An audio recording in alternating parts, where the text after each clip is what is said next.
technical skills, you can't just read a book or go to a seminar. You really need to practice it. And I know traders get very uptight about this when I say, well, you ought to be doing a lot of practice trading. Get some data, historic data, get some software that can do bar replay and do one bar at a time. Oh, but it doesn't have money behind it. I tell them, if you are letting that thought dictate how you're gonna how you're gonna prepare for trading, then you've got a problem right there, because you're letting thoughts dictate good practices. So that's one thing, is to practice your trading.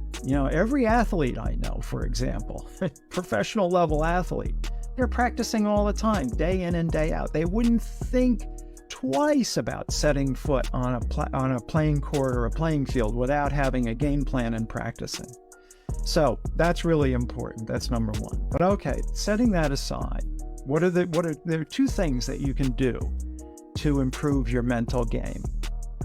And the first thing is to keep a trading journal. And I'm not talking about how many trades you won or lost, how many points you made, or your win-loss ratios.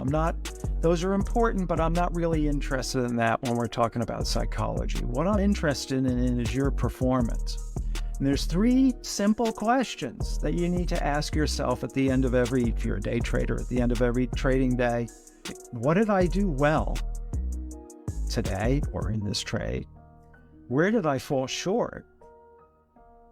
And what can I do to stop falling short, to start improving myself on that, okay? And really what we're looking for here is patterns. So if you're, for example, hesitating to pull the trigger on taking a trade, and you see that as a pattern, trade sets up really good, but we're not able to pull the trigger. I see the entry, I know where my stop is going to be, I got a target, all of that stuff, but I can't pull the trigger. That's mindset. That's your mental game, right? Okay, so now on the mental side, that's meditation and mindfulness. Meditation is the formal practice of mindfulness. Mindfulness is the application of it and the informal practice of it. Basically, they're synonymous. What mindfulness or meditation starts to teach you about is really important in this trading game. First thing it teaches you is that our thoughts come and go on their own accord. We don't have a lot of control over them, right? Think about it for a second. What you were thinking about earlier today in your lives, if you're listening to this, whatever you were thinking about, it's different than what you're thinking about now, right? What happened to those thoughts?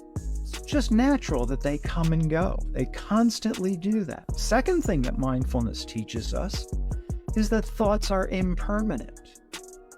They're temporary. They do come and go on their own. We don't really have to do anything with them.